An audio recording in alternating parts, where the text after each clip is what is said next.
तो आज की सीरीज का पहला प्रश्न है, इनमें से किस गुफा में सबसे प्राचीन बौद्ध चित्रकला के प्रमाण मिलते हैं?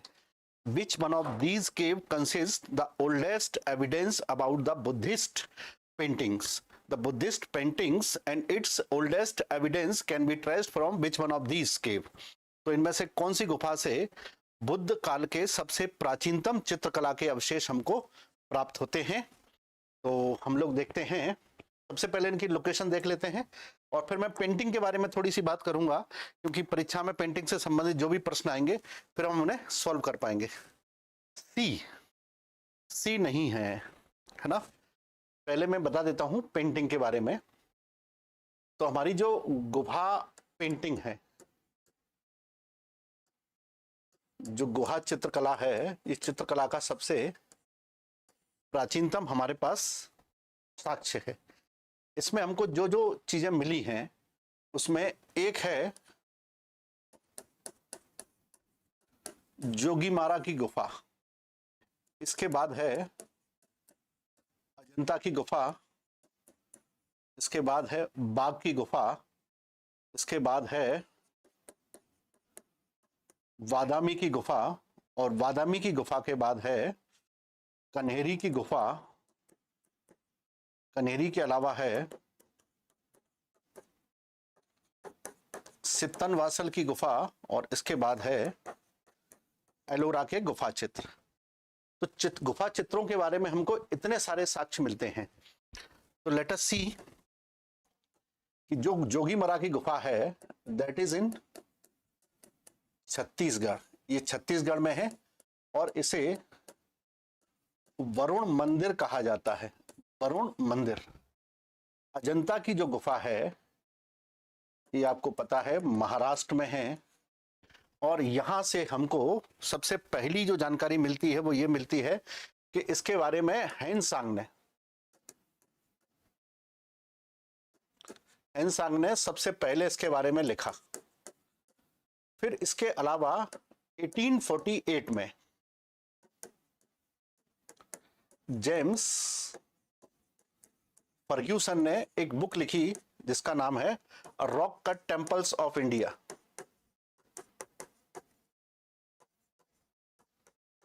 Rock cut temples of India. और इस किताब में इन सब के बारे में लिखा, अजंता के चित्रों के बारे में खास करके।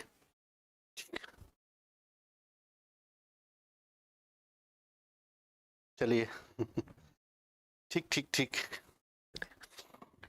तो यहां पर हम देखेंगे कि जो रॉक कट टेम्पल्स 1848 में यहां पे जो लिखी गई है उसके बारे में अगर हम यहां से जानकारी लेंगे तो इसमें हमको टोटल 29 गुफाएं मिलती हैं। और ये जो 29 गुफाएं हैं इनमें से 4 चैत्य हैं और 25 बिहार हैं। ठीक। और इनका जो निर्माण हुआ है वे किस काल में हुआ है, तो इनका जो निर्माण देखा जाता है तो यहां से आपको सुंग काल,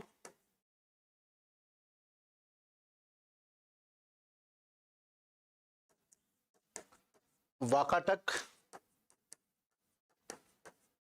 सातवाहन, कुषाण, गुप्त और चालुक्य, इतने सारे वंशों ने इन गुफाओं को बनवाया है। और इन गुफाओं को अगर हम एग्जैक्टली समझें तो ये 200 बीसी से लेकर के 7th सेंचुरी के बीच में बनाई गई है। ठीक। थोड़ी सी जानकारी और कि जो अजंता की गुफाएं हैं, इन अजंता की गुफाओं में गुफा नंबर 1, गुफा नंबर 9, 10 और 12, ये जो गुफाएं हैं ये सबसे पुरानी गुफाएं। ठीक। ये गुफा है, ये सबसे पहले मिली हमको, और ये इसके बाद गुफा नंबर 16 और 17 ये दोनों ही गुप्त काल की हैं, जिनमें से गुफा नंबर 17 को हम लोग किस नाम से जानते हैं? इसको जानते हैं चित्रशाला के नाम से। इसको चित्रशाला के नाम से पुकारा जाता है। ठीक। थोड़ा सा और देखेंगे, बाकी गुफाएं हैं, ये बाकी गुफाएं हमको मिलेंगी बाघनी नदी के किनारे, बाघ नदी किनारे धार में, मध्य प्रदेश के मध्य प्रदेश में गुफाएं हैं जी। इसमें जो गुफाएं हैं, इन गुफाओं में से गुफा नंबर 2 को हम लोग कहते हैं पांडव गुफा, गुफा नंबर 3 को कहते हैं हाथी खाना, और गुफा नंबर 4 और 5 को कहते हैं रंग महल। ठीक, बादामी की गुफाएं हैं, महाराष्ट्र में हैं। कनेरी की गुफाएं हैं, महाराष्ट्र में हैं। सित्तनवासल की गुफाएं तमिलनाडु में हैं, और एलोरा की महाराष्ट्र में ही है, मुंबई के पास। प्रश्न है, सबसे प्राचीन बौद्ध चित्रकला के साक्ष्य कहां से मिले हैं? तो ये चित्रशाला है, ये बौद्ध से संबंधित चित्र ही हैं जो हमको कहां से मिले हैं? अजंता पेंटिंग से। और अजंता पेंटिंग्स कहां पर है? अजंता पेंटिंग्स कहां पर है?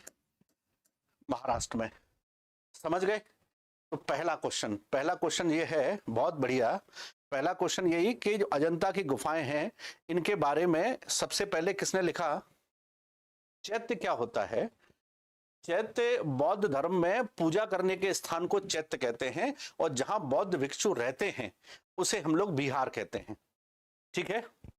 यस, ठीक है, यस विनय, बिल्कुल सही है। क्लियर है?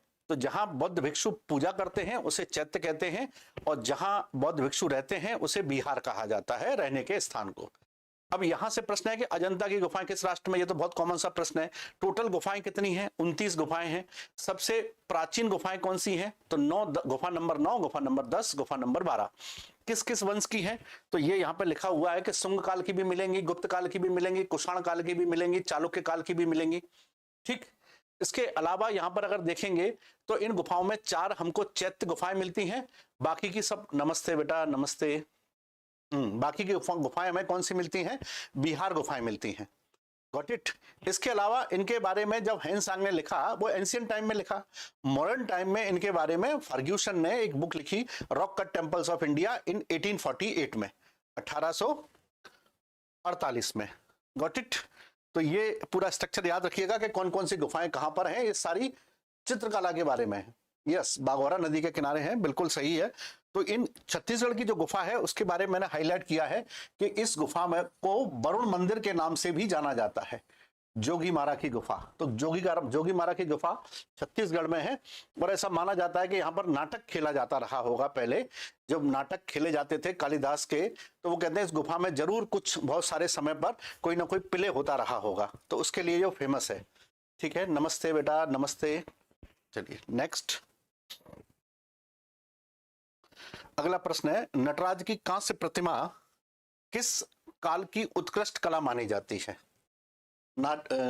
शिव की जो नटराज प्रतिमा है। तो देखिए, जब भी हम नृत्य की बात करते हैं, नृत्य कला, तो नृत्य कला के हमको 3 फॉर्म दिखाई देते हैं। एक होता है नृत्य,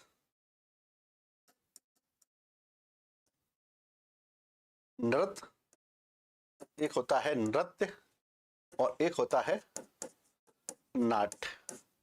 ये 3 फॉर्म है। ये सबसे प्रारंभिक अवस्था है, इसमें कुछ नहीं, केवल शारीरिक अंगों का संचालन ही है, बिल्कुल। और ये जो है, इसमें क्या होता है? मुद्राएं होती हैं। इसमें मुद्राएं नहीं होती हैं, लेकिन मुद्राओं के साथ साथ जब एक कथानक जुड़ जाता है, एक स्टोरी जुड़ जाती है, तो उसे हम लोग कहते हैं कि यह एक नाट्य हो गया। ठीक, जैसे रासलीला एक नाट्य है। वेरी गुड निशु, बिल्कुल सही बताया आपने, चोल काल की है। इसके 2 भाव होते हैं, भाव भी समझ लीजिए। एक होता है तांड्य भाव और एक होता है लास्य भाव। तो लास्य भाव है, ये श्रृंगार प्रधान है, और ये एग्रेशन मतलब गुस्सा प्रधान है, मतलब इसको दिखाता है एग्रेशन को। ये शिव को समर्पित है, ये पार्वती को समर्पित है। और यहां चोल काल में एक क्वीन हुई थी जिसका नाम था सेम्बियम महारानी। सेम्बियम महादेवी के नाम से उसको जानते हैं। तो जो सिम्बियन महादेवी थी,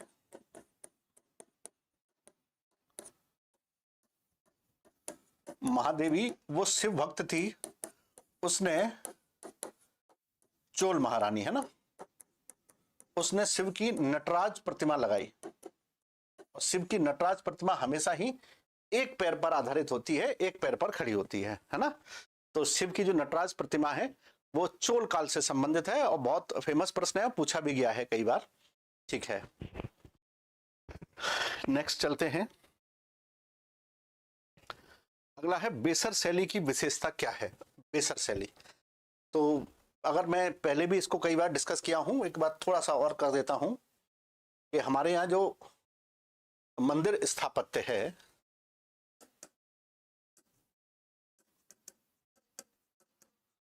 मंदिर स्थापत्य है उसकी 3 शाखाएं हमको मिलती हैं। एक मिलती है नागर शैली, एक मिलती है बेसर शैली और एक मिलती है द्रविड़ शैली। जो नागर शैली है उस नागर शैली में हमको 3 अलग अलग शाखाएं मिलती हैं। एक है चालुक्य और एक है चंदेल और एक है कलिंग। चंदेल में आपने देखा खजुराहो के मंदिर हैं, इसमें आप देखेंगे पुरी का मंदिर है, भुवनेश्वर का मंदिर है, कोणार्क के मंदिर हैं और इसमें दिलवाड़ा के जैन मंदिर हैं। ठीक, बेसर शैली में होयसल के मंदिर हैं। ये दोनों का मिक्सर है, इसका भी और इसका भी। और द्रविड़ में हमको दिखाई देंगे कुछ चोलकालीन मंदिर हैं, कुछ पल्लवकालीन मंदिर हैं। पल्लवों ने इस शैली में सबसे ज्यादा मंदिर बनवाए हैं। तो ये दोनों का मिश्रण है बेसर शैली। नागर शैली के मंदिरों में शिखर बहुत शानदार होता है, आमलक होता है उसके ऊपर, और शिखर बहुत ही डेवलप्ड और विकसित होता है। जबकि द्रविड़ शैली के मंदिरों में शिखर है वो बृहद तो होता है लेकिन घुमावदार नहीं होता है। दूसरा कि वहां गोपुरम जैसी संरचनाएं बहुत पाई जाती हैं। दक्षिण भारत के मंदिरों में जगती का अभाव होता है, जगती जो प्लेटफॉर्म होता है उसका अभाव होता है, और मंदिर पर चढ़ने के लिए सीढ़ियों का भी अभाव इसमें पाया जाता है द्रविड़ में।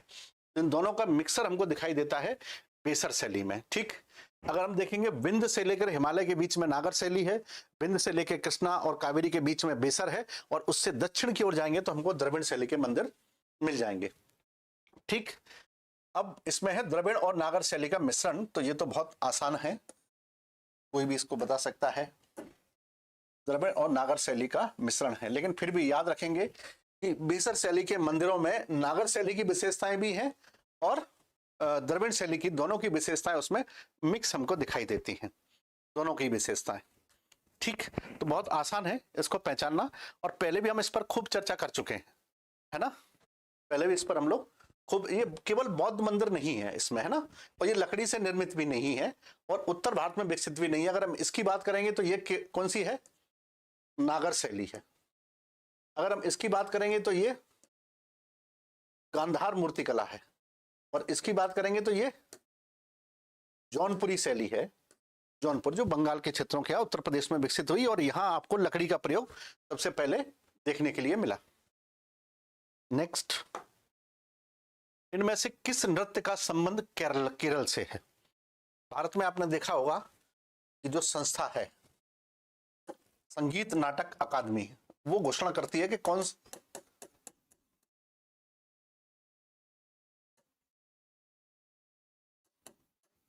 संगीत नाटक अकादमी ये घोषणा करती है कि कौन बनेगा, मतलब कौन इसको काम करेगा। और ये 1952 में बनी थी और 53 से इसने कार्य करना शुरू किया था, 28 जनवरी से। इसने अपने यहाँ जो क्लासिकल डांस घोषित किए हैं उसमें एक है ओडिसी। ओडिसी शास्त्रीय नृत्य है जिसकी उत्पत्ति महारी नामक देवदासी नृत्य से हुई है। महारी नामक देवदासी से उत्पन्न नृत्य है। ठीक, प्रसिद्ध है। कथकली, ये कथकली है, ये केरल से है। ठीक, और केरल से है, और इसका जो प्राचीन वर्जन है उसको कहते हैं कलारियपट्टू। कलारियपट्टू, और ये देवदासी से संबंधित नहीं है। ठीक, ये मार्शल आर्ट से संबंधित है, मार्शल आर्ट्स। कुचिपुड़ी है, ये आंध्र प्रदेश के कुचेलपुरम से शुरू हुआ था, इसलिए इसको कुचिपुड़ी कहते हैं। मणिपुरी है, ये मणिपुर से संबंधित क्लासिकल डांस है। तो 1 2 3 4 क्लासिकल डांस हुए। इसके अलावा भरतनाट्यम भी क्लासिकल डांस है। भरतनाट्यम क्लासिकल डांस है। मोहिनी अट्टम भी क्लासिकल डांस है। सद्रिया भी क्लासिकल डांस है। ठीक, तो सद्रिया भी क्लासिकल डांस है। अब भरतनाट्यम है, ये निकला है दासी अट्टम से। सॉरी, दासी अट्टम से ये नहीं, एक मोहिनी अट्टम निकला है। भरतनाट्यम निकला है सादिर से, सादिर से। ठीक, और ये निकला है दासी अट्टम से। सद्रिया असम का है और लेटेस्ट डिक्लेयर किया गया क्लासिकल डांस है। तो इसमें बस इतना सा याद रखना है कि कौन कौन से क्लासिकल डांस हैं, कौन कौन से क्लासिकल डांस नहीं है। सद्रिया असम का है, बिल्कुल सही इंदु। ठीक है, और इसके अलावा लेटेस्ट किसको डिक्लेयर किया गया है, कौन डिक्लेयर करता है classical dance, semi classical dances क्या होते हैं। तो एक छोटा सा सिनेरियो है जिसे आप अच्छे से पढ़ सकते हैं और बहुत आसान है इनको पढ़ना। लेकिन बस मैं हमेशा कहता हूं किसी भी चीज को क्रिस्टल क्लियर तरीके से पढ़ो, उसको हॉस पॉस नहीं करो कि एक दूसरे के विचार एक दूसरे के साथ मर्ज हो जाए, उनको मर्ज मत करिए। पुष्यमित सुंग ने बौद्ध विहार तोड़े थे, यस, नो डाउट, है ना। उसने बुद्धिस्टों को बहुत क्षति पहुंचाई थी, लेकिन उसी के वंश में आगे आने वाले वसुमित्र ने, अग्निमित्र ने बौद्ध आर्किटेक्चर को संरक्षण दिया था, है ना। लेकिन पुष्यमित्र सुंग ने इतना संरक्षण नहीं दिया था, लेकिन आगे आने वाले उसके वंशजों ने उसको संरक्षण दिया था, इसमें कोई डाउट नहीं है। ठीक है, आंध्र प्रदेश का है कुचिपुड़ी, वेरी गुड। और ये सब डिस्कस कौन करता है, डिक्लेयर कौन करता है, संगीत नाटक अकादमी। 28 जनवरी 1953 से ये कार्य कर रही है संस्था। नेक्स्ट, त्रिरत्न प्रतीक किस धर्म से संबंधित है। त्रिरत्न, त्रिरत्न के बहुत सारे अवधारणाएं मिलती हैं, जैसे मैं यहां पर बता देता हूं। बौद्ध में हमको त्रिरत्न के रूप में बुद्ध,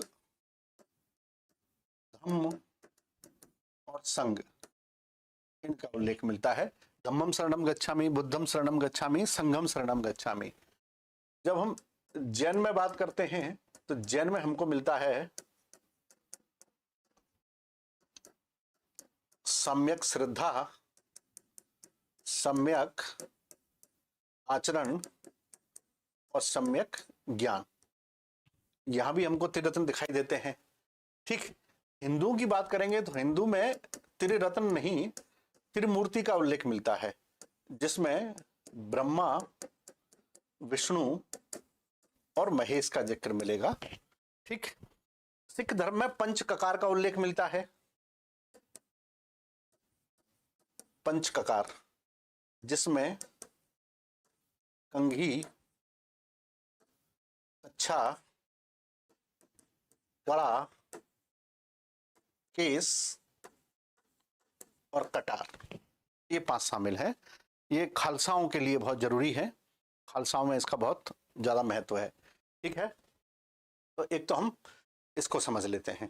हाँ, इसके अलावा हम आगे देखेंगे। तो अब इसमें त्रिरत्न प्रतीक किसका है, तो त्रिरत्न के रूप में ये हमको दिखाई देता है जैन धर्म में, है ना। इस संघ के नियम के रूप में यहां दिखेगा, लेकिन इसका उत्तर होगा जैन धर्म। जैन धर्म में ये त्रिरत्न के रूप में पहचाना जाता है, और यहां ये त्रिदेव के रूप में पहचाना जाता है, जो मैंने बताया है।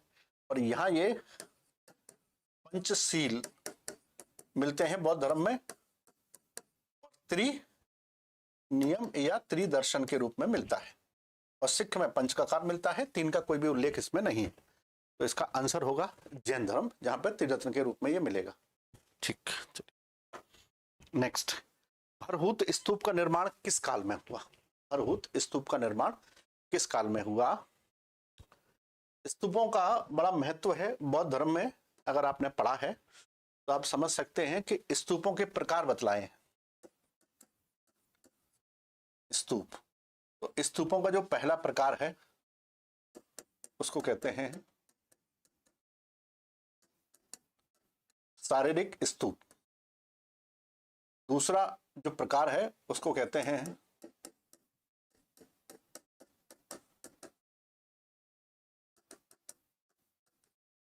पारिभौगिक स्तूप। तीसरा है उद्देशिक स्तूप। चौथा है संकल्पित स्तूप। और पांचवा है प्रतीकात्मक स्तूप। ये 5 प्रकार के स्तूप मिलते हैं, जिसमें हम लोग ये देखेंगे कि जब किसी स्तूप में बुद्ध या उनके शिष्य के अस्थि अवशेष रखे हुए हैं, शारीरिक अवशेष रखे हुए हैं, तो उसे शारीरिक स्तूप कहते हैं। बुद्ध के द्वारा उपयोग की गई कोई वस्तु रखी हुई है तो उसे पारिभौगिक कहेंगे। और जो राजाओं ने संकल्प लेके बनवाए वे संकल्पित के स्तूप हैं। और जो बुद्ध के विचरण क्षेत्रों में बने हैं उन्हें हम लोग कहते हैं उद्देशिक। प्रतीकात्मक बहुत लघु स्तूप हैं, इन्हें लघु स्तूप भी कहा जाता है। ये अलग अलग लोगों ने अपने अपने महलों के आसपास बनवाए थे इस बात के सिंबल के रूप में, ठीक, कि हम लोग बुद्ध को मानते हैं। भरत स्तूप का निर्माण मौर्य काल में हुआ, बिल्कुल सही पहचाना आप लोगों ने, मौर्य काल में हुआ। यहां मैं आपको थोड़ा सा बता दूं कि जो मौर्य काल में सबसे ज्यादा स्तूपों का निर्माण हुआ, ऐसा कहा जाता है कि अशोक ने लगभग 84,000 स्तूप बनवाए। शुंग काल में स्तूपों की कुछ मरम्मत की गई, बनवाई नहीं गई। गुप्त काल के स्तूप नहीं मिलते हैं। कुषाण काल का हमें पेशावर का बड़ा स्तूप मिलता है, पेशावर का महास्तूप, और ये ईंटों से बना हुआ था, ईंटों से निर्मित। अभी ये संरक्षित नहीं है, तो अभी ये नष्ट हो चुका है। इसके अलावा जिन स्तूपों की हम लोग बात करते हैं उनमें एक है सांची, जिसे 1818 में रॉयलट के द्वारा खोजा गया, रॉयलट के द्वारा। इसके अलावा हमको जो स्तूप मिला है वो है भरहूत। ये भी कहाँ है? एमपी, सतना। और ये कहाँ है? रायसेन, एमपी। ये भी एमपी में है। और इसे खोजा था 1873 में कनिंघम ने, ठीक। इसके अलावा है अमरावती, अमरावती स्तूप, ये आंध्र प्रदेश में है। और इसे 1797 में लॉन्गहस्ट ने खोजा था, इसको लॉन्गहस्ट ने। और इसके बाद है नागार्जुन, ये भी आंध्र प्रदेश में है। और इसे 1926 में इसे मैकेंजी ने खोजा था, ये एमस्ट का है।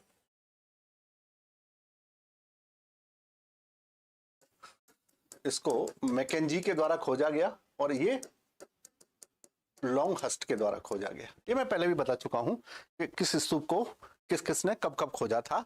That should be in our mind कि हमने, अगर परीक्षा में प्रश्न आएगा तो एमपी के स्तूप तो आने के सबसे ज्यादा चांसेस होते हैं कि एमपी के किस स्तूप को कब और किसने कहां खोजा गया, तो उसके चांसेस सबसे ज्यादा होते हैं। दूसरा कि कौन सा स्तूपों का प्रकार है कौन सा नहीं है, ये भी ठीक है। लेकिन गुप्त काल के बारे में कोई भी स्तूप हमको प्राप्त नहीं होता है। मौर्य काल में सबसे ज्यादा स्तूप यहाँ पर बनवाए गए, ठीक। सांची का महास्तूप भी है, सांची में और भी स्तूप हैं, अशोक ने बनवाया था, बिल्कुल सही कहा आरती आपने, ठीक है।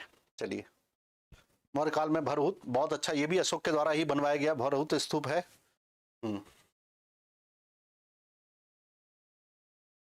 नेक्स्ट, इनमें से कौन सा वाद्य यंत्र सुशिर है?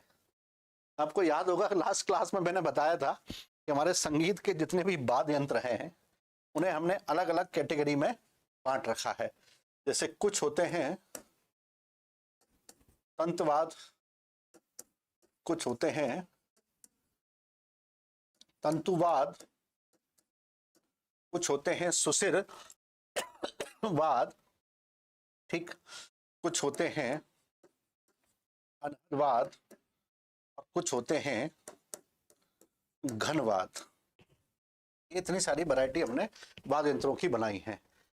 ये और ये हमको एक जैसे दिखाई देते हैं, लेकिन अंतर है। जो तत्ववाद है और तंतुवाद है तो तत्ववाद है उसमें हमें किसी को स्ट्राइक करके बजाना पड़ता है तत्ववाद को। लेकिन जो हमारा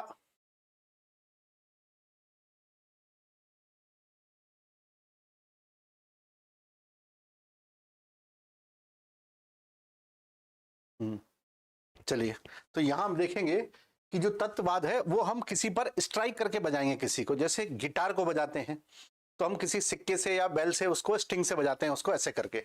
लेकिन जब हम उसके द्वारा नहीं किसी तंतु की सहायता से उस पर स्ट्राइक करके बजाएंगे, जैसे वायलिन को बजाएंगे, ठीक है, या एक तारा को बजाएंगे, तो वो हमें कैसे दिखाई देगा? इस रूप में दिखाई देगा, तंतु के रूप में, जिसमें एक दूसरा उसका जो इंस्ट्रूमेंट है वो दो पार्ट्स में डिवाइड होता है इंस्ट्रूमेंट, और इसमें इंस्ट्रूमेंट एक ही पार्ट में डिवाइड होता है जिसमें हमें स्ट्राइक करना पड़ता है बस। ठीक है, यस। इसके अलावा सुसिर की बात करेंगे तो सुसिर वो है जिसे हम फूंक मार करके हवा भर के बजाते हैं, चाहे वो हारमोनियम हो सकता है, बांसुरी हो सकता है, अलगोजा हो सकता है, शहनाई हो सकती है, बीन हो सकती है, कुछ भी हो सकता है, लेकिन बस यस शहनाई। वेरी गुड विनय, शहनाई। जैसे मैंने अभी कहा ना कि सुसिर वे होते हैं जिन्हें हम मुंह से फूंक मार करके बजाते हैं, उसमें हवा भरते हैं, और ये जरूरी नहीं है मुंह से ही फूंक भरें, जैसे हारमोनियम में मुंह से फूंक नहीं भरते हैं, उसमें ही चमड़ा लगा होता है, उसको हम घुमाते हैं तो उससे उसमें हवा आ जाती है। बैक पाइपर भी सुसिर होता है, बैक पाइपर भी सुसिर होता है, ठीक है। इसके अलावा अलगोजा भी ऐसा ही होता है, ठीक है, अलगोजा भी ऐसा ही होगा। तो ये सब ऐसे बाद हैं जो सुसिर हैं, चाहे वो अलगोजा हो, बैक पाइपर हो, हारमोनियम हो, या बांसुरी हो, अलगोजा हो, बांसुरी हो, अलगोजा हो, इसके अलावा बीन हो, बीन के अलावा शहनाई हो, ठीक है। लेकिन तार शहनाई नहीं होती ऐसी, है ना, तार शहनाई तंत होती है, ये नहीं होती। मंजीरा क्या होता है सर? मंजीरा बेटा वो होता है कि जैसे आपने कभी आरती में गए होंगे, जब हम आरती करते हैं ईश्वर की, तो वहां पर बैठ करके दो छोटे छोटे पीतल के वो होते हैं, कांसे के, जिन्हें लोग आपस में ऐसे करके बजाते रहते हैं। किस लिए? वो इसलिए बजाते रहते हैं ताकि हम आरती की लय से लय मिला सकें। आरती समझ में आया? आपने बजाया भी होगा आरती में कभी ना कभी, जब हम आरती करते हैं तो उसमें हमको दिखाई देता है दो छोटे छोटे मंजीरा लेकर के हम उसको ऐसे ऐसे बजाते रहते हैं। तो मंजीरा एक्चुअली में घनवाद है। घनवाद मतलब वो उसके धातु की आवाज उसमें आती है उसके टकराने से, जैसे हम मंदिर में घंटी बजाते हैं, है ना, मंदिर में घंटी बजाते हैं, वो भी वही है ना। आरती क्लियर एकदम? हाँ चलिए, बहुत बढ़िया, ठीक। अब ऐसे होता है अनहद। अनहद का मतलब होता है इसमें चमड़े से मढ़ा जाता है इसमें, है ना। ओके, बहुत बढ़िया। चलिए, तो यहां पर हम देखेंगे, हाँ बहुत बढ़िया बहुत बढ़िया। अब यहां पर हम देखेंगे अनहद में क्या होगा कि पीतल से, पीतल मतलब चमड़े की खाल से इसको मढ़ा जाता है। जैसे डपली हो सकती है, जैसे तबला हो सकता है, जैसे ढोलक हो सकती है, जैसे मृदंग हो सकता है, जैसे पखावज हो सकता है, ठीक है। ये सब उसमें बजाय मरे जाते हैं चमड़े से, फिर उसमें थाप निकाली जाती है चमड़े पर स्ट्राइक करके हाथ से, ठीक। जैसे तबला हमारा उसी में आएगा, डपली हमारी उसी में आएगी तबला के अलावा। इसके अलावा चाहे हम ढोलक की बात करें, मृदंग की बात करें, पखावज की बात करें, नगाड़े की बात करें, ये सब इसी में आएंगे। इसमें चमड़े को किसी भी स्पीयर यानी कि खोखले उसके ऊपर मड़ करके उसमें स्ट्रिंग करके आवाज निकाली जाती है, उसे अनहद कहते हैं। अब आता है घन। घन मैंने आपको अभी बता ही दिया है। घन में तो चाहे मंदिर की घंटी हो, चाहे झींका हो, चाहे वो मंजीरा हो, चाहे झींका हो, चाहे वो मंजीरा हो, तारा हो, कुछ भी हो, चिमटा हो, ये सब इसी में आते हैं। चिमटा देखा है कभी बाबाओं को बजाते हुए? बहुत बड़ा चिमटा होता है, उसको एक तरफ से ऐसे ऐसे करके बजाते रहते हैं, है ना। ठीक, यस, बहुत बढ़िया।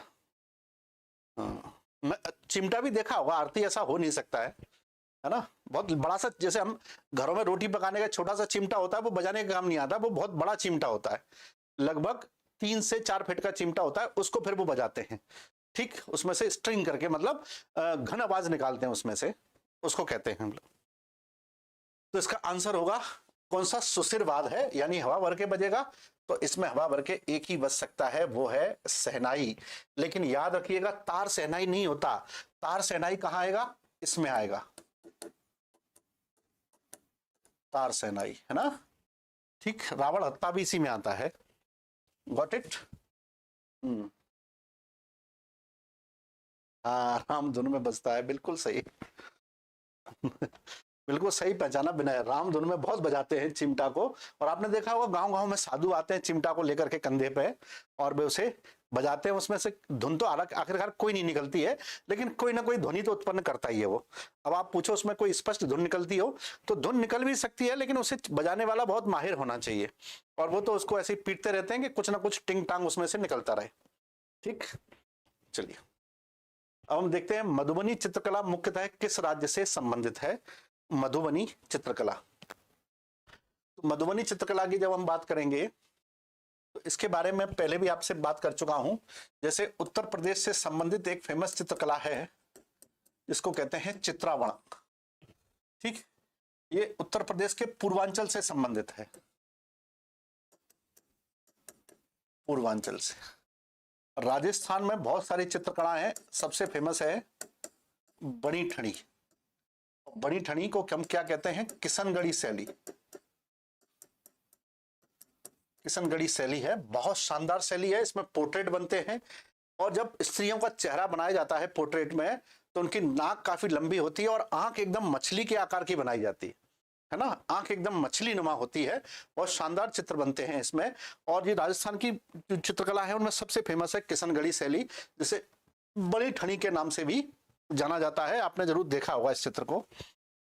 और उड़ीसा में है चित्रकला, उसको कहते हैं पुट्टू आतू, ये वहां की प्रतिनिधि है। और बिहार की है मधुबनी। और मधुबनी के बारे में एक खास बात यह है कि इसका एक्चुअल नाम है कोहबर, और ये विवाह के समय बनाई जाती है।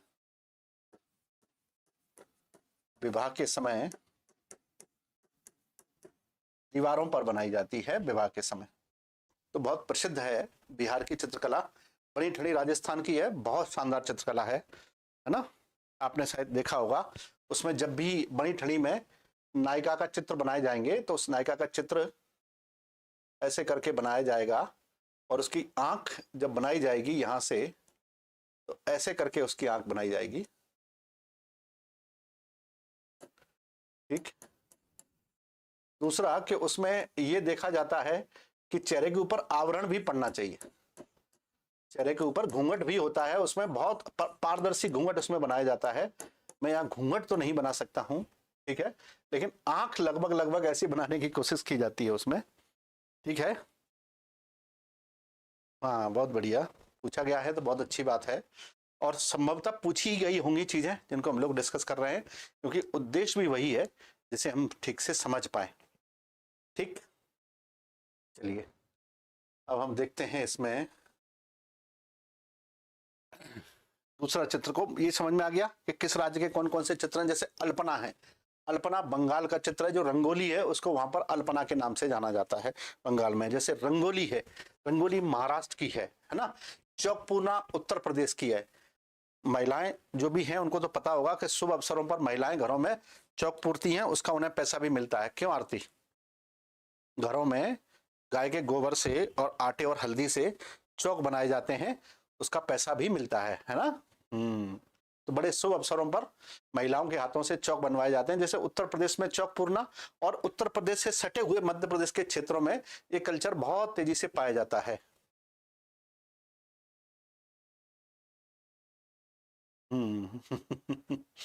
चलिए ठीक है, बहुत बढ़िया। नेक्स्ट चलते हैं। देखिए ये मतलब क्वेश्चन तो एक अलग कॉन्सेप्ट है। I am just discussing everything with you that is related to art and culture.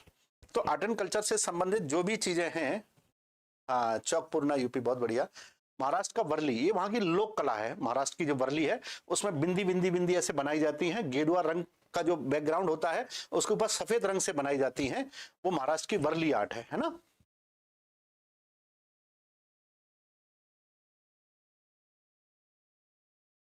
क्यों, क्या हुआ? नहीं, पढ़ाना मुझे पसंद है ना। नमस्ते। हाँ, 10 रुपए। चलिए ठीक ठीक ठीक, जय हिंद जय हिंद जय हिंद। पढ़ाना मुझे पसंद है।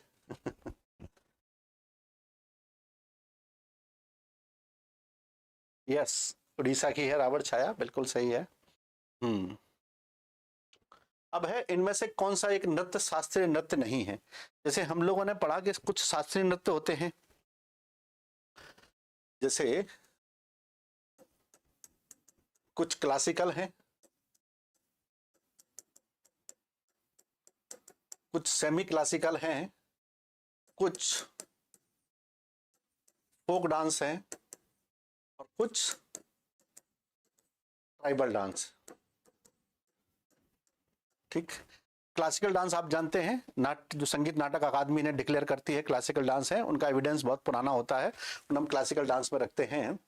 सेमी क्लासिकल वे हैं कि जिनमें बहुत पुराने एविडेंस तो हैं और उनकी एक नियमावली भी है, लेकिन उनके एविडेंस अभी सर्टिफाइड नहीं है, इसलिए उसको हम लोग क्लासिकल में उसको क्लासिकल में नहीं ले जाते, सेमी क्लासिकल में उसको रखते हैं। लेकिन कुछ ऐसे सेमी क्लासिकल डांस हैं जो बहुत फेमस हैं, मतलब इंडिया में बहुत फेमस सेमी क्लासिकल डांस हैं।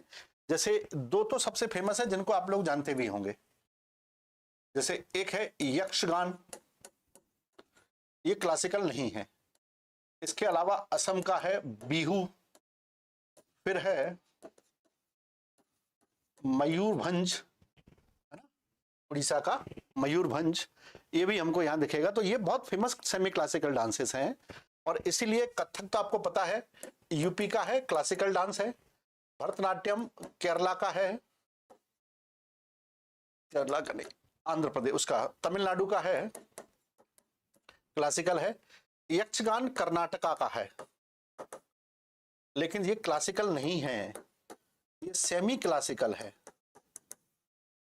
और मणिपुरी मणिपुर का है, लेकिन ये क्लासिकल है। तो इसका आंसर होगा सी, यक्षगान सेमी क्लासिकल है। इसमें थोड़ा सा अंतर मैं आपको बताना चाहूंगा कि लोक नृत्य और आदिवासी नृत्य में क्या अंतर है। लोक नृत्य जो होते हैं उनमें आप ये देखेंगे कि लोक नृत्य परंपरा में मोबिलिटी पाई जाती है, जबकि क्लासिकल जो ट्राइबल डांस है उनमें मोबिलिटी नहीं होती। इसे चलिए ठीक है, हाँ तो बिल्कुल सही है। तो यहां आप ये देख सकते हैं कि इनमें मोबिलिटी पाई जाती है। मोबिलिटी क्या होगी कि इन्हें कोई भी आसानी से सीखता है, इनमें बहुत तेजी से संस्कृतिकरण होता है, एक जगह से दूसरी जगह जाते हैं। लेकिन ट्राइबल डांस में मोबिलिटी बहुत रेयरली होती है, क्योंकि ट्राइबल डांस अक्सर ट्राइबल कम्युनिटी ही सीखती हैं, जबकि जो फोक डांसेस हैं वो एक रीजन से दूसरे रीजन में भी ट्रेवल करते हैं, एक रीजन से दूसरे रीजन में भी चले जाते हैं। जैसे राजस्थान का दुल्दुल घोड़ी मध्य प्रदेश में बहुत ज्यादा प्रैक्टिस किया जाता है। राजस्थान का जो दुल्दुल घोड़ी है वो मध्य प्रदेश में बहुत ज्यादा प्रैक्टिस किया जाता है, जबकि ट्राइबल डांस ट्राइबल कम्युनिटी में ही ज्यादा है। लेकिन मैंने ये कहा है कि 100% उसमें मोबिलिटी ना होकर के 1-2% मोबिलिटी है। In present time there are so many non tribal personalities, they are performing some tribal dances.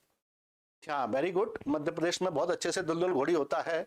और उसे आप देखेंगे नॉर्थ इंडिया के क्षेत्र में, नॉर्थ मध्य प्रदेश के क्षेत्र में, नॉर्थ वेस्ट में इस दुल्दुल घोड़ी को विवाह के अवसर पर किया जाता है। जैसे वहां के क्षेत्रों में, जैसे राजस्थान के क्षेत्रों में और राजस्थान से सटे हुए क्षेत्रों में, राजगढ़ और भिंड मुरैना के क्षेत्रों में उसको विवाह के अवसर पर खोइया के नाम से जाना जाता है ना। ठीक, तो उसे उसी नाम से जाना जाता है कि जो महिला प्रधान होता है, महिलाएं उसको विवाह में बहुत ही ज्यादा करती हैं, विवाह में जब बारात चली जाती है तब। ठीक, और उसे अलग अलग क्षेत्रों में अलग अलग स्थानीय नाम से भी जाना जाता है। इसका सही आंसर है यक्षगान। तो जो क्लासिकल डांसेस है, ये मैंने अंतर बताया है, ये अक्सर मेंस के लिए ऐसा पूछा जाता है कि लोक नृत्यों और आदिवासी नृत्यों में बेसिक डिफरेंस क्या है। तो आदिवासी, ये तो बहुत आसान है कि आदिवासी नृत्य आदिवासी करते हैं, लोक नृत्य किसी भी क्षेत्र में हो सकता है। चलिए ठीक, लेकिन उसमें मोबिलिटी नहीं होती, इसमें मोबिलिटी होती है। कर्मा आईएएस ने न्यू ईयर पर यानी नव वर्ष के अवसर पर आपके लिए एक स्पेशल ऑफर लॉन्च किया है, जिसमें आप देख सकते हैं 90% अप टू 90% तक की छूट आपको मिल सकती है। ये 28 दिसंबर यानी आज से ही प्रारंभ हुआ है और 2 जनवरी तक का ये बैच है, जो स्पेशली जो टारगेट बैच चल रहा है उसके लिए, जो आप देख पाएंगे कि 26 अप्रैल को प्री होने वाली है, उससे रिलेटेड और उसी के लिए आयोजित किया गया है। नेक्स्ट, अमरावती कला शैली किससे संबंधित है? अमरावती, अमरावती आपको पता है आज के तेलंगाना, आंध्र प्रदेश और महाराष्ट्र हैदराबाद के क्षेत्रों में है अमरावती। हमारे यहाँ मूर्ति कला की कुछ ही शैली प्रसिद्ध हैं, जैसे एक है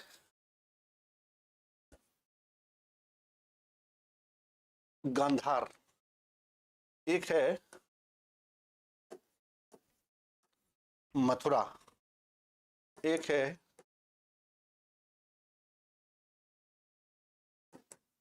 Amravati.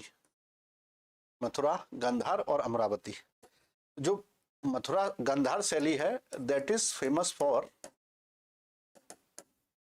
Buddhism. Mathura Buddhism plus other religion specially Hinduism. Amravati एक मूर्ति कला है, मूर्ति कला है, और इस मूर्ति कला में स्तूप एवं अन्य मूर्तियां हमको प्राप्त होती हैं। तो हिंदू मंदिर की वास्तुकला नहीं है अमरावती, इस्लामिक स्थापत्य के लिए भी प्रसिद्ध नहीं है, और जैन धर्म से संबंधित मूर्ति कला भी नहीं है। तो इसका सही उत्तर है बौद्ध स्तूप कला है। और कला अलग से क्यों है? क्योंकि अमरावती के स्तूपों में अगर आप देखेंगे तो स्तूपों का प्लेटफॉर्म उसमें पाया जाता है, जिसे कहा जाता है मेथी। मेथी सांची के स्तूपों में नहीं मिलती है, मेथी भरहुत के स्तूपों में नहीं मिलती है, ठीक है। बाकी ये सबसे ज्यादा कहां मिलती है? तो ये अमरावती के स्तूपों में मिलने वाली आर्ट है, समझ गए। तो बहुत प्रसिद्ध आर्ट है जो हमको यहां से इस फॉर्मेट में प्राप्त होती है। Got it? चलिए मिलते हैं नेक्स्ट क्वेश्चन से। इसमें है मुगल चित्रकला का चरम उत्कर्ष किस शासक के काल में हुआ, है ना। तो देखते हैं। देखिए पहली विशेषता ये है कि मुगल काल में जो चित्रकला थी, उस चित्रकला की एक विशेषता थी मौर्य काल में और मुगल काल में, कि उसमें इंडिविजुअल चित्र बनने लगे थे, है ना। इंडिविजुअल यानी व्यक्तिगत चित्र बनने लगे थे। अब उसे हम लोग कैसे समझेंगे? तो देखिए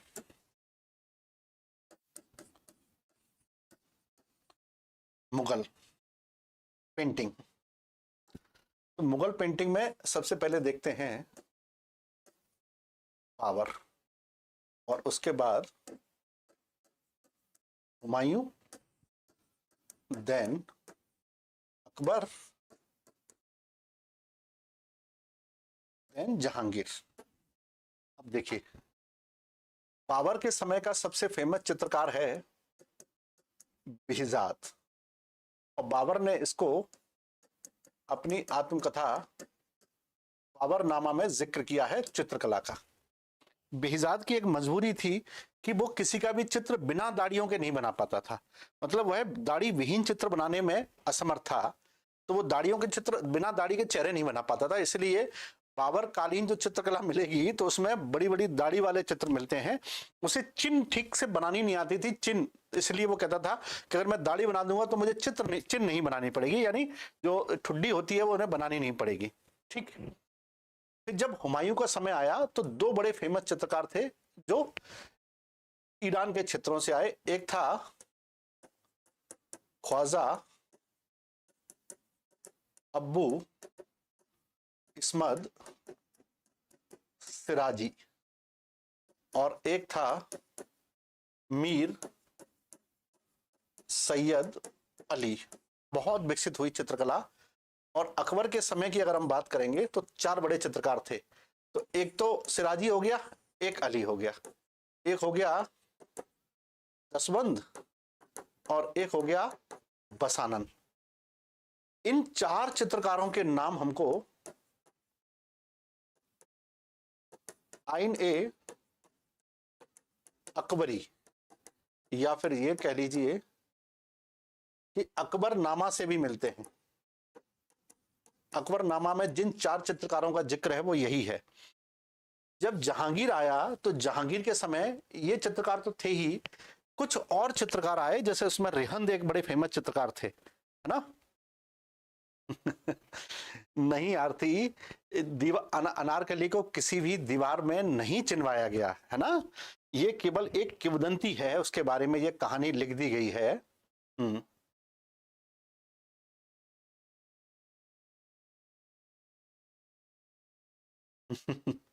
खोइया करती हैं, बिल्कुल सही, बहुत बढ़िया। तो इसमें आप ये देखेंगे कि यहाँ जहांगीर के समय उसने चित्रकला की एक प्रदर्शनी थी जिसे उसने इलाहाबाद में स्थापित किया। आगरा से इलाहाबाद ले गया चित्रकला को, और आगरा में ही उसने एक चित्रशाला बनवाई, चित्रशाला। इसलिए जहांगीर के शासन को चित्रकला की दृष्टि से स्वर्ण काल कहा जाता है, गोल्डन पीरियड उसको कहा जाता है।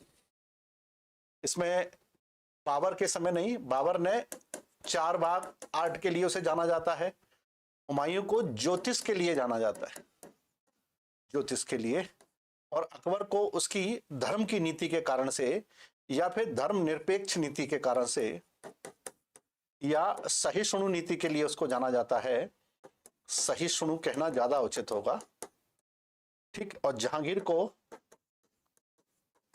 चित्रकला और शाहजहां को वास्तुकला।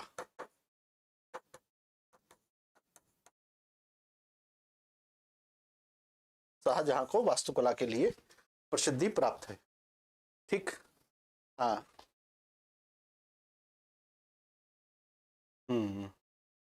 चलिए, बहुत बढ़िया। छोटी छोटी चीजें हैं, बहुत ज्यादा। गुड इवनिंग बेटा, गुड इवनिंग। बहुत छोटी छोटी चीजों की बात कर रहे हैं, है ना। बहुत आसान है, इनको याद रखना। इसमें कुछ बहुत बड़े बड़े टास्क नहीं है। अगर आप इनसे गो थ्रू होंगे, बार बार फेमिलियर हो जाएंगे, तो ये आपके लिए मतलब बहुत आसान सी चीज हो जाएगी। जैसा कि हमारा उद्देश्य भी है, इसे हम बहुत आसान बनाने की कोशिश कर रहे हैं। और मैंने पहले दिन बताया था कि आर्ट एंड कल्चर के क्वेश्चन पर लोग ज्यादा ध्यान देते नहीं है, बहुत उतना ही पढ़ते हैं जितना इतिहास के साथ हमको मिल जाता है। और मैंने उसको थोड़ा सा इतिहास से अलग करके समझाने की कोशिश की है कि आर्ट का मतलब केवल बिल्डिंगें बनवाना नहीं होता। आर्ट में म्यूजिक भी है, आर्ट में पेंटिंग भी है। इवन आर्ट में हम लोगों को बहुत सारी और भी आर्ट है, जैसे हैंडीक्राफ्ट है, मार्शल आर्ट है, ये बहुत सारी आर्ट हमको यहाँ पर मिलती हैं। तो हमें आर्ट का जो सेगमेंट है उसको बहुत अच्छे से तैयार करना चाहिए। And day by day I have gone through the papers which are frequently being taken by the various board in Madhya Pradesh, Uttar Pradesh, Bihar, and they are just putting the question from this art and culture section on very large scale। मतलब बहुत बड़ी संख्या में art and culture के question उसमें add किए जा रहे हैं। अब तो आर्ट एंड कल्चर के क्वेश्चन बहुत अच्छे से फ्रेम किए जा रहे हैं, उसको आप देख पाएंगे कि बहुत अच्छे, मतलब डीप क्वेश्चन फ्रेम किए जा रहे हैं। तो हमको उसकी पढ़ाई भी थोड़ी सी ठीक ठाक करनी पड़ेगी, इसलिए मैंने इस सेगमेंट पर चर्चा करना शुरू किया है, ठीक है। चलिए आगे देखते हैं। इसका आंसर होगा जहांगीर, गोल्डन पीरियड। अब है, इनमें से कौन सा वाद घनवाद है? अच्छा, अब इसका उत्तर आप लोग दे दीजिए। मैं आपको सारे इंस्ट्रूमेंट हैं वो बता चुका हूं, है ना। Govind, Aarti, Gwalior, Edward, any one of you. अब इसका उत्तर आप लोग दे सकते हैं, क्योंकि मैंने संगीत के जितने भी इंस्ट्रूमेंट थे, वाद्य यंत्र थे, उनके बारे में अभी आपको बताया है। तो आप इसमें बता सकते हैं कि कौन सा घनवाद है, और घन का मैंने आपको बता दिया है। आरती, घन बहुत आसान है। मैंने कहा था ना कि जब वो टकराते हैं तो धातु से ध्वनि निकलती है, चाहे वो कांसे से निकले, पीतल से निकले, ठीक है। बी, मंजीरा, वेरी गुड। तबला कैसे होगा आरती? तबला तो अनहद होगा, उसको चमड़े से मढ़ा जाता है। और घन क्या था? घन वो था कि जिसमें धातु के टकराने से आवाज निकलती है ना। अभी तो जस्ट डिस्कस किया है थोड़ी देर पहले, है ना। उसको थोड़ा सा दिमाग में रखिए। घन वो है जो धातु के टकरा, हाँ, मंजीरा। अब सही है, बहुत बढ़िया, अच्छा उत्तर दिया। गोविंद ने भी उत्तर दिया। ठीक ठीक। विनय, बहुत बढ़िया। इसका उत्तर होगा मंजीरा, है ना। शहनाई आप जानते हैं ये कैसी होगी? सुसेर, क्योंकि ये हवा भर के अपन इसको करते हैं। सारंगी कैसी होगी? तंत। तबला कैसा होगा? अनहद, क्योंकि चमड़े से मढ़ा जाता है इसको, ठीक। चलिए अब है, थंगता मार्शल आर्ट का संबंध किस राज्य से है? जैसा कि मैंने कह रहा था कि अभी कि आर्ट फॉर्म में एक नहीं है, बहुत सारी मार्शल आर्ट है। कोई बात नहीं आरती, आई नो। चिंता न करें। लेकिन यहाँ हमसे कुछ भी गलती हो, लेकिन यहाँ प्रैक्टिस कराने का मतलब ये है कि परीक्षा में आपसे कोई गलती ना हो, है ना, परीक्षा में किसी प्रकार की कोई भी गलती ना हो। अगर हम बहुत सारे प्रश्नों को यहाँ चर्चा कर रहे हैं, डिटेल डिस्कशन कर रहे हैं, तो उसका एक मकसद यह भी है कि परीक्षा से संबंधित आपको कोई भी गलती आपकी परीक्षा में ना हो, फाइनल एग्जाम में, है ना। चलिए देखते हैं नेक्स्ट। हाँ विनय, थांगता मार्शल आर्ट का संबंध किससे है? थोड़ी सी मैं इस पर बात करना चाहूंगा। युद्ध कला यानी कि मार्शल आर्ट,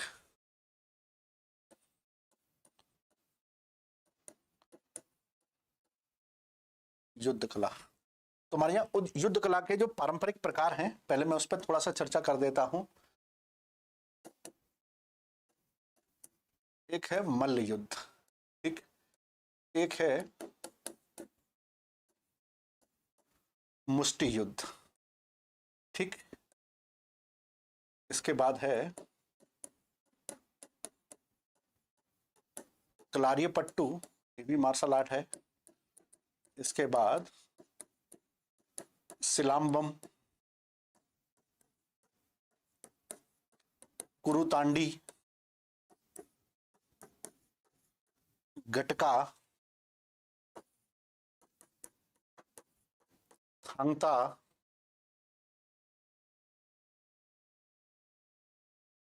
इनबुअन, ठीक, इन्हीं की चर्चा कर लेते हैं। और भी हैं कुछ, लेकिन पहले यही समझ लीजिए। तो मल्ल युद्ध मैंने कहा सबसे प्राचीन है, इसकी दो शाखाएं हैं, एक असुर शाखा है, ठीक, एक मतलब असुर शैली है इसकी, और इस असुर शैली के अलावा एक धरणीपट्टम है, ये मैं पहले भी आपको बताया था, धरणीपट्टम। फिर असुर की जो शैली है एक असुर की, उसका नाम है जरासंधी, और इसकी दो शैलियां हैं धरणीपट्टम की, एक भीमसेनी और एक हनुमंथी, ठीक। और मुष्टि युद्ध भारत में दिया है किसने? शकों की देन है ये, शकों के कारण भारत में आया, इसे हम बॉक्सिंग भी कह सकते हैं, फ्री स्टाइल इसको कह सकते हैं। और कलारीपट्टू आपको पता है केरल का है, ये नृत्य के लिए भी जरूरी है। सिलाम्बम तमिलनाडु का है, कुरुतांडी ये भी तमिलनाडु का है, ये लाठी है। गटका पंजाब का है। थांगता जैसा कि अभी बताया विनय ने मणिपुर का है। इनबुअन मिजोरम का है, और मणिपुर में एक छेदी गवका भी होता है मणिपुर में। इसके अलावा मर्दानी खेल, लाठी खेला यूपी, मर्दानी खेल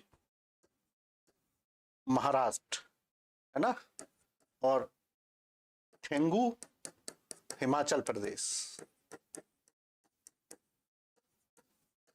तो ऐसी कुछ अलग अलग उसकी स्टेट्स की हमारे पास कुछ मार्शल आर्ट हैं, ठीक है। चलिए बहुत बढ़िया।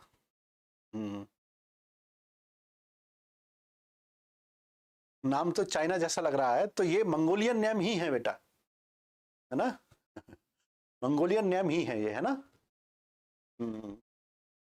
चलिए बहुत बढ़िया। ठीक है, ये समझ में आया थोड़ा थोड़ा, बहुत ज़्यादा डिटेल में नहीं, लेकिन थोड़ा थोड़ा तो समझ में आया होगा। जितने हमें परीक्षाओं के लिए आवश्यकता है उतना तो एटलीस्ट हमको समझ में आना ही चाहिए, है ना। और उम्मीद यही है कि परीक्षाओं से संबंधित चीजें आपको ज़्यादा स्पष्ट होनी चाहिए, ठीक। चलिए इसका उत्तर क्या हुआ? इसका उत्तर हुआ मणिपुर।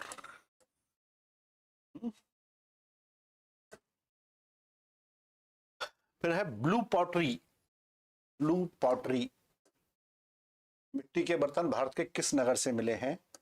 जयपुर। जयपुर को पिंक सिटी कहते हैं, लेकिन वहां से हमको कौन से बर्तन मिले हैं? ब्लू पॉटरी मिली है ना? बहुत सही, मणिपुर।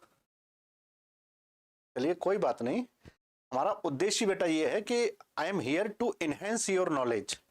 तो आपका जो नॉलेज है उसमें वृद्धि करने के लिए है। तो आपके पास बहुत सारा नॉलेज पहले से ही है, तो you are having sufficient knowledge all of you, even just we are just providing some, we are just adding on some of the knowledge whatever you are having in that। जो कुछ आपके पास knowledge है उसको और ज्यादा enhance कर रहे हैं हम लोग, है ना? और अब यहां देखेंगे मुरादाबाद किस लिए है? ये पीतल नगरी है, पीतल के बर्तनों के लिए इसको जाना जाता है। खुर्जा है, खुर्जा किस लिए जाना जाता है? Aluminium, aluminium. कच्छ है, वो किस लिए है? सेल के लिए, सेल के लिए जाना जाता है। और जयपुर ब्लू पॉटरी, नीले बर्तनों के लिए प्रसिद्ध शहर है। हालांकि उसे पिंक सिटी कहते हैं, लेकिन वो है बर्तन वहां से जो मिले हैं एविडेंस, वो ब्लू पॉटरीज के मिले हैं। नेक्स्ट है, पश्मीना शॉल निर्माण की पारंपरिक कला मुख्यतः किस क्षेत्र से संबंधित है? आपने देखा होगा सर्दियां भी चल रही हैं, ग्वालियर में तो इस समय बहुत सर्दी होगी। विनय, विनय भिंड से है, विनय वहां भी बहुत सर्दी होगी, है ना? तो आप उसको ऐसे समझिए कि जो पश्मीना की शॉल है वो बहुत फेमस है सर्दियों में, सभी जगहों पर बहुत फेमस है पश्मीना की शॉल। क्या है पश्मीना की शॉल की कहानी? तो पश्मीना जम्मू कश्मीर के पास, अब तो लद्दाख सेपरेट है, वहां पर पाई जाने वाली एक बकरी है। ये आपको पता है कि सबसे अच्छी ऊन हमको कहां से मिलती है? भेड़ से मिलती है, लेकिन और भी उससे अच्छी ऊन है, वो लद्दाख में पाई जाने वाली एक बकरी है जिसका नाम है पश्मीना, और उससे मिलती है हमको सबसे अच्छी ऊन, उससे बनती है एक शॉल। तो ये वस्त्र उद्योग के लिए जाना जाता है लद्दाख। इसके अलावा वस्त्र उद्योग के लिए हम जिन चीजों को समझते हैं उनमें सबसे फेमस है Manchester, Manchester that is in England. पूरी दुनिया का सबसे पहला वस्त्र उद्योग यहां से शुरू होता है। अगर हम इंडिया में देखेंगे तो जो इंडिया का मैनचेस्टर है वो क्या है? अहमदाबाद। ठीक। नॉर्थ इंडिया का मैनचेस्टर क्या है? कानपुर। ठीक है। साउथ इंडिया का मैनचेस्टर क्या है? चेन्नई। ठीक। एमपी का मैनचेस्टर क्या है? इंदौर। ठीक।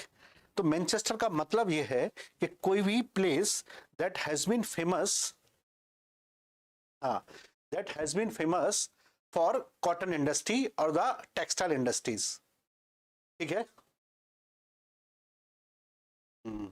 ठीक ठीक ठीक, बहुत बढ़िया है। तो यहां पर हम ये देख पाएंगे कि इसके लिए फेमस है, जैसे ही आप देखते हैं डेट्राइट, अमेरिका का एक फेमस ऑटोमोबाइल सेक्टर है डेट्राइट, तो उस डेट्राइट को ही जो डेट्राइट की अगर हम बात करेंगे तो हमारे भारत का डेट्राइट नोएडा में है, एमपी का डेट्राइट पीथमपुर में है। ठीक। तो जहां गाड़ियां बनाई जाएंगी, है ना, पश्मीना शॉल बहुत हल्की होती है आरती, और एक्चुअल जो पश्मीना की कीमत है वो लगभग 1.5 से 2 लाख होती है ना? एक आदर्श साइज की जो शॉल लेंगे और बड़े साइज की शॉल लेंगे पश्मीना की तो उसकी कीमत लगभग 3.5 से 4 लाख और 5 लाख तक भी होती है ना? समझ गए? तो इसी को हम लोग समझते हैं यहाँ पर कि हमारे यहाँ बहुत सारी इंडस्ट्रीज फेमस हैं और वो आपको पढ़नी भी है परीक्षा के लिए। जैसे एक जगह है कर्नाटक में Hassan, that is famous for signal receiving centre from satellite. Satellite के जितने भी वो सिग्नल हैं वो हमको वहां रिसीव होते हैं, हासन कर्नाटक में। आवड़ी चेन्नई के पास बहुत फेमस जगह है, that is for tank assembling. तो टैंक असेंबलिंग के लिए वहां पर आवड़ी बहुत फेमस है। जैसे आपने सुना होगा एक बहुत फेमस हुआ करती थी चांदीपुर उड़ीसा में, जहां हम मिसाइल टेस्ट करते थे, लेकिन अब नहीं करते हैं। अब हमने एक नई रेंज बनाई है, वो है कर्नाटक के चित्रदुर्गा में, बहुत फेमस नई रेंज बनाई है। और एटॉमिक टेस्टिंग रेंज आपको पता ही है, पहले से वहीं बनी हुई है राजस्थान के पोखरण में, जहां पहले से थी, उसके लिए कोई नई रेंज हमने नहीं बनाई है। इसके अलावा चितरंजन लोकोमोटिव बंगाल का, जहां जहां मिंट है वो, तो जो बड़ी फेमस इंडस्ट्रीज हैं और उनसे रिलेटेड प्लेस हैं, that you have to keep in your mind. उनको वो भी आपके दिमाग में साथ साथ रहना चाहिए, ताकि आप उन चीजों को अच्छे से समझ पाएं। आपके एग्जाम के लिए वो सब जरूरी हैं। ठीक, तो इसका उत्तर समझ में आ गया, कहां होगा? लद्दाख। नेक्स्ट, कठपुतली भारत के किस राज्य के प्रमुख रूप से संबंधित है? कठपुतली यानी कि उसको कहते हैं पुत्तल कला।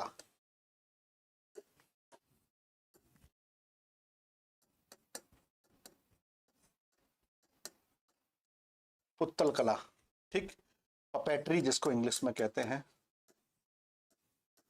पपेट्री। तो पुत्तल कला या पपेट्री। अब इसके बहुत सारे फॉर्म होते हैं। एक होता है जिसको कहते हैं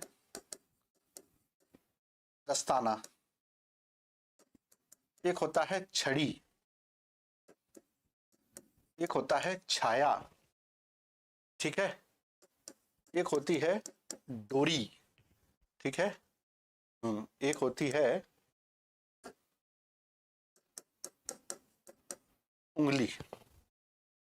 तो ये कई प्रकार की पाई जाती है। भारत में इसको 1920 में इंट्रोड्यूस किया गया। 1920 में एक व्यक्ति हैं जिनका नाम है, अब नहीं है, यशवंत केशव पढ़े, यशवंत केशव पढ़े, that is the father of puppetry art in India. Bharat में कठपुतली के या पुत्तल कला के सबसे प्रसिद्ध व्यक्ति रहे हैं वो यशवंत केशव पढ़े रहे हैं। इनके परिवार से ही हैं रामदास, वो अभी भी इस आर्ट को फॉलो करते हैं। और इसी आर्ट से निकली है वेंट्रिलोक्विस्ट। जो वेंट्रिलोक्विस्ट फॉर्म होती है उसे आपने देखा होगा, हाँ। तो वहां आप ये देखेंगे कि ऐसी स्थिति है कि जैसे कोई एक आदमी सर्कस में शो करने के लिए जाता है, उसके साथ एक छोटी सी पुतला होता है और उस पुतले बोलता है, वो अपनी भाषा में बोलता है, पुतला उस पर एक्ट करता है। तो ये भी पपेट्री का ही एक आर्ट है जिसको वेंट्रिलोक्विस्ट कहते के नाम से हम लोग जानते हैं। तो ये आर्ट अभी भी चलती है। इसके कई फॉर्म है। दस्ताना मतलब आप देखेंगे कि हाथ की सारी उंगलियों में डोरी बांध करके हम लोग उसको चलाते हैं, तो वो दस्ताना आर्ट के नाम से जानी जाती है। जब हम उसे हाथ की उंगलियों पर चित्र बना के चलाते हैं तो वो उंगली कहलाती है। छाया मतलब जब हम हाथ से बहुत सारे चित्र बनाते हैं और दीवार पर उसकी छाया दिखाई देती है तो उसे हम छाया के नाम से जानते हैं। और छड़ी मतलब होता है कि एक छड़ी में बहुत सारी रस्सी बांध करके एक छड़ी, मतलब उसमें लकड़ियां लगी होती हैं, डोरी नहीं बंधी होती है, तो वो छड़ी के हिसाब से जब वो एक्ट करती हैं तो उसे छड़ी कहते हैं। तो इसके बहुत सारे फॉर्म हैं। और इंडिया में जो सबसे फेमस ये रही है, जैसा कि आप लोगों ने गैस किया, बिल्कुल सही गैस किया, इंडिया में जो सबसे फेमस है राजस्थान का, सबसे फेमस है ये राजस्थान का। ठीक, चलिए नेक्स्ट, तोले बोम्बलाटा किस प्रकार की पुतली है? पुतली मतलब ये भी कठपुतली है, तो इसको छाया कठपुतली के नाम से जानते हैं। और ये अभी इंडिया के बाहर भी बहुत पॉपुलर हो रही है। बहुत से लोग एक रोशनी में दीवार पर बनाते हैं, है ना, दीवार पर बनाते हैं। बहुत बढ़िया, देखा होगा। नेक्स्ट, मांडना चित्रकला का संबंध किससे है? तो मांडना चित्रकला आप समझ सकते हैं, ये मालवा से संबंधित है, मालवा से।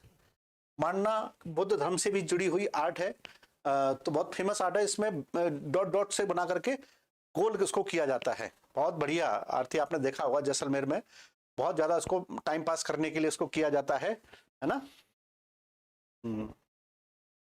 तो ये मंडाना आर्ट तो आप लोग जानते हैं, आजकल तो लोग इंटरव्यू के फॉर्म में यही भरते हैं सबसे ज्यादा कि मेरी हॉबी मंडाना आर्ट है ना। तो मंडाना आर्ट के बारे में पहले समझिए, वो बुद्धिज्म से इंस्पायर है। दूसरा, उसमें डॉट डॉट डॉट करके गोल चित्र बनाए जाते हैं। और ये मतलब कहते हैं ना, उसको मेंटल सेटिस्फेक्शन के लिए की जाने वाली आर्ट है मंडाना आर्ट्स। ठीक है, नेक्स्ट, इनमें से कौन मध्य प्रदेश के लोक कवि हैं?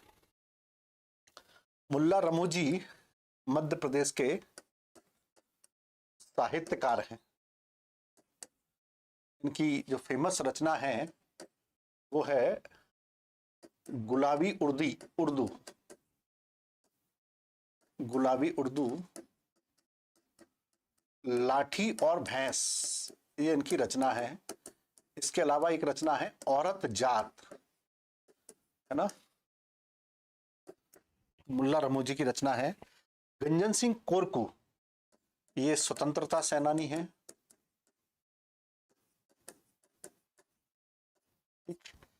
सिंह भज्जू श्याम, ये आदिवासी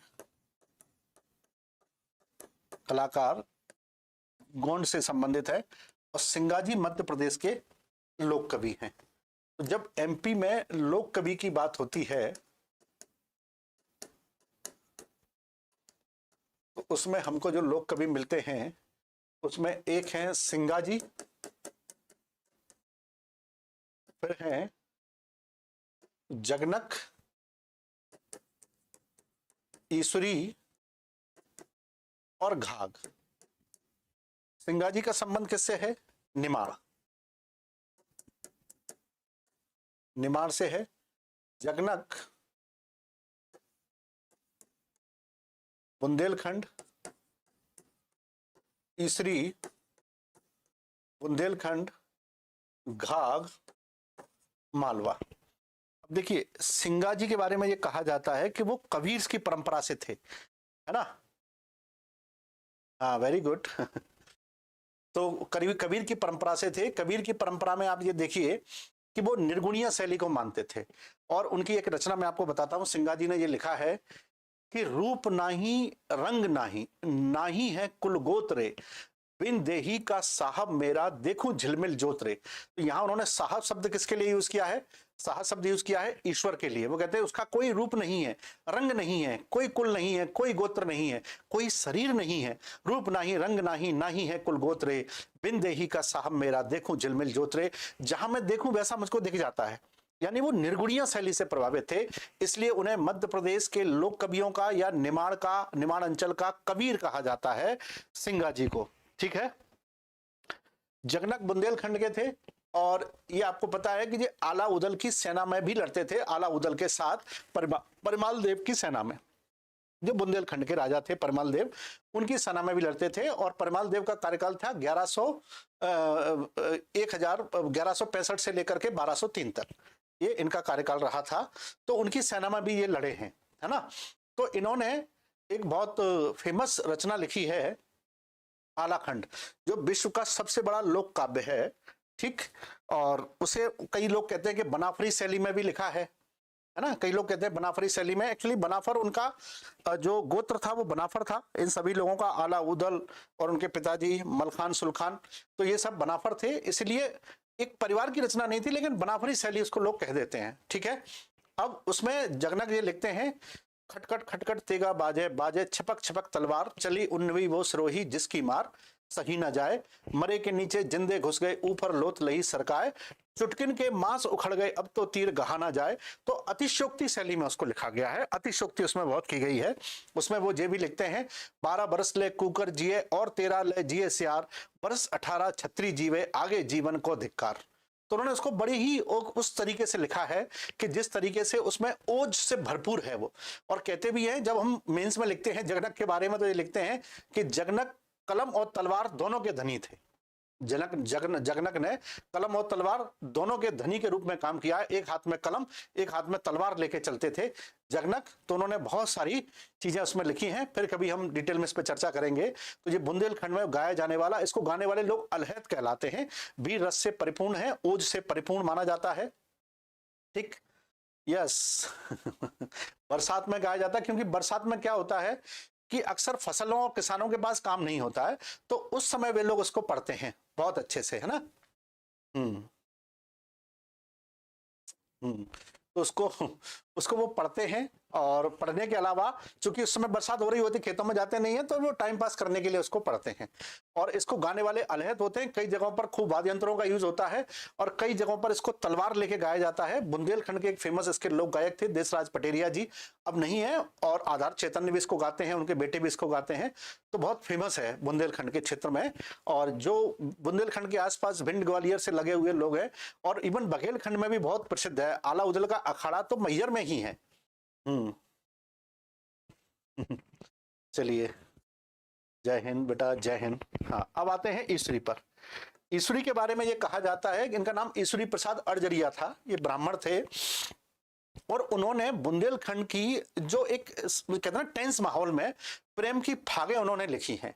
और ऐसा माना जाता है, शायद से ईस्वी के बारे में बहुत सारी किताबें हैं जो आपको बहुत सारी जो वो मेला लगता है वहां से आपको मिल जाएंगी, नहीं तो आप आर्ट एंड कल्चर जो स्टेट म्यूजियम है, ट्राइबल म्यूजियम है, वहां बहुत सारी किताबें आपको लोक कविताओं की मिल जाती हैं। तो उससे ये पता लगता है कि इन्होंने किस प्रकार से एक अच्छी शैली में कविताएं लिखी हैं। लेकिन वो बहुत पॉपुलर पूरे एमपी में तो हैं, लेकिन बहुत ज्यादा पॉपुलर, जबकि उन्होंने लिखा बहुत है। उनकी जो अधिकांश चीजें वो प्रेम की फागें लिखी जाती हैं।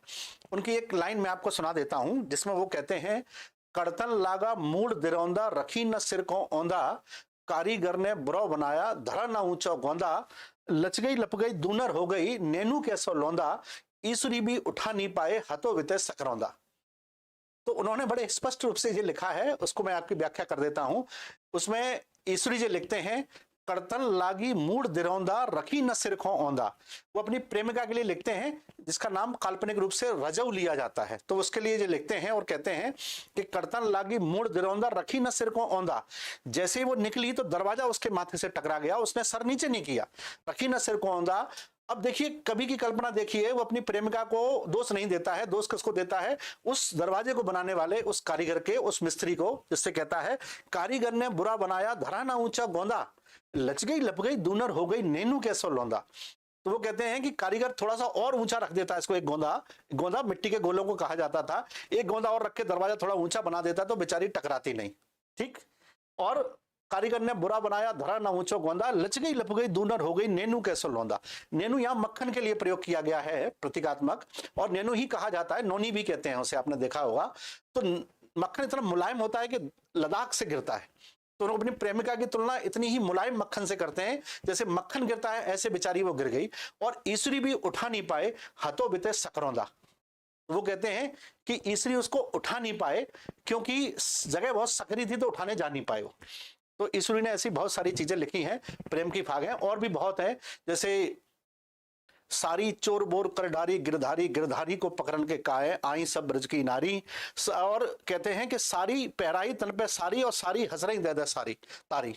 तो बहुत सारी रचनाएं हैं, फिर कभी उस पर चर्चा करेंगे। बहुत इंटरेस्टिंग है मध्य प्रदेश का जो लोक काव्य है मध्य प्रदेश का। और इसके बाद है घाघ। घाघ को कृषि पंडित भी कहते हैं, मौसम वैज्ञानिक भी कहते हैं। घाघ ने बहुत सारी चीजें लिखी हैं, उन्होंने व्यक्तित्व के बारे में लिखा है, घटनाओं के बारे में लिखा है, बहुत सारी चीजों के बारे में घाघ ने लिखा है। तो घाघ उसमें ये भी लिखते थे, जैसे बहुत सारी चीजों पे वो एक लाइन लिखते हैं इसमें कहते हैं, बिन गोने ससुरारी जाए, बिना माँ घी खींचर खाए, बिन बरसा के पहने पोआ, घाघ कहे ये तीनों कौआ। घाघ कहते हैं कि कुछ लोग जो बिना गोने के ससुराल चले जाते हैं, कभी भी खीर पूड़ी बना के खाने लगते हैं, कभी भी पोहा पहन के घूमने लगते हैं, तो ऐसे लोगों को कौए के समान होते हैं, मतलब अच्छा नहीं मानता है उनको।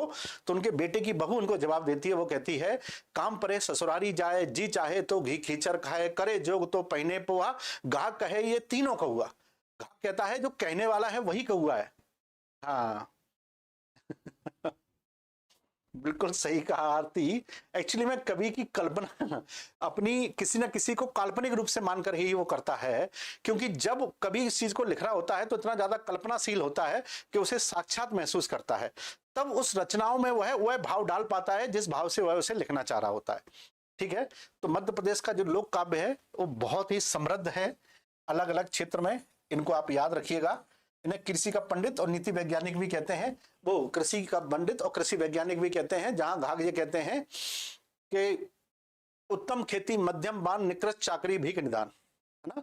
वो कहते हैं कि सबसे अच्छा है खेती करना, उत्तम खेती मध्यम बान, और बीच का है क्या है, वो होता है ये करना जिसको कहते हैं बनियागिरी, दुकानदार करना, और सबसे निकृष्ट काम है नौकरी, जिसकी हम लोग तैयारी कर रहे हैं, उसके लिए सबसे निकृष्ट बताते हैं वो।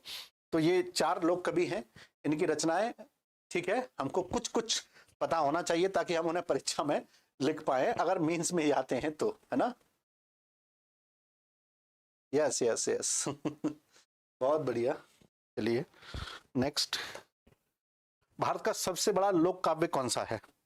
तो भारत का सबसे बड़ा लोक काव्य है आलाखंड, जो मैंने अभी आपको थोड़ी देर पहले ही बताया था। इसको हम लोग कहते हैं सबसे बड़ा लोक काव्य है ना। ढोला मारू का लोक काव्य आपको पता होगा। ढोला मारू ढोला एक राजकुमार थे, साल्व राजकुमार, जो नरवर के राजा नल थे ना, नरवर के, उनके पुत्र थे साल्व कुमार। वो काफी गोल मटोल थे, इसलिए उनको ढोला ढोला के नाम से जानते थे।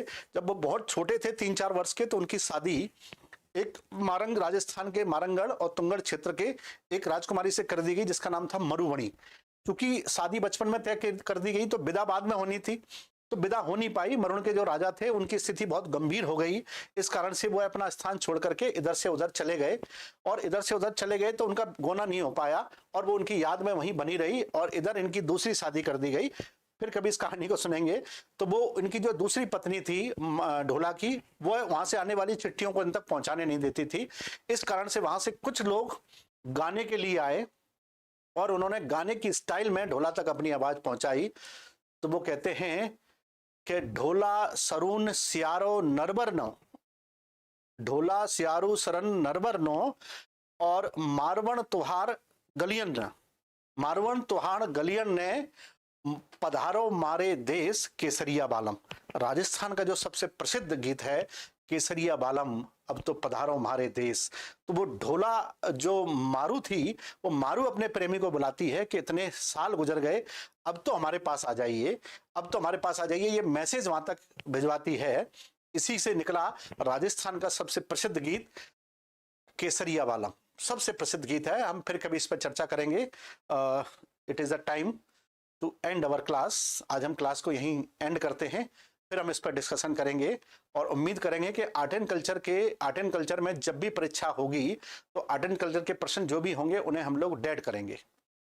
डेड का मतलब ये होता है गुड इवनिंग, गुड इवनिंग।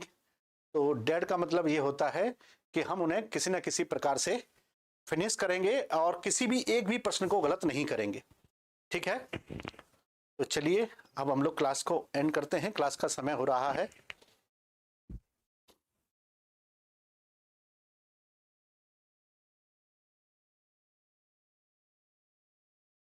आप लोगों की कोई क्वेरीज हो तो पूछ लीजिए। ठीक है, did you like this session? ये मैराथन आपको कैसी लगी?